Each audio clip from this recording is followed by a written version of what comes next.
With the winter weather and bitter cold coming, you'll want to do your best to stay home. And of course, unless you're dealing with something like that, breaks your heart. But if you are worried about the roads. Yeah, Fox 23's Paris Rain learned how the city of Tulsa is getting its equipment ready to try to keep you safe out on the roads.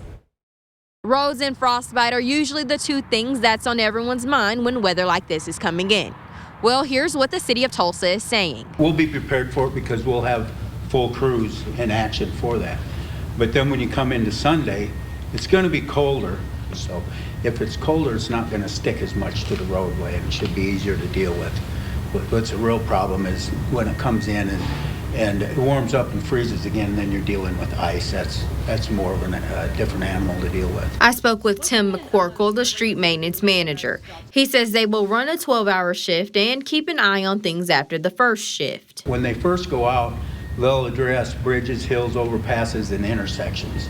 And then when they go back on the routes, then they'll hit all the other straight areas out through the routes. All employees will be on standby throughout the weekend, and if there is a full 24-hour shift, it takes 210 employees. When it comes to citizens, this is what you should know. They need to understand that they're operating in an emergency situation. They're acting as an emergency vehicle. They have lights and flashers on the truck.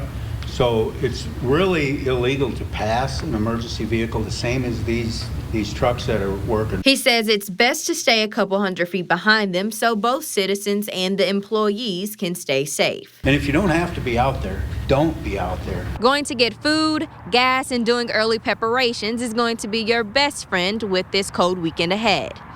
Covering news that matters, I'm Paris Rain, Fox 23 News.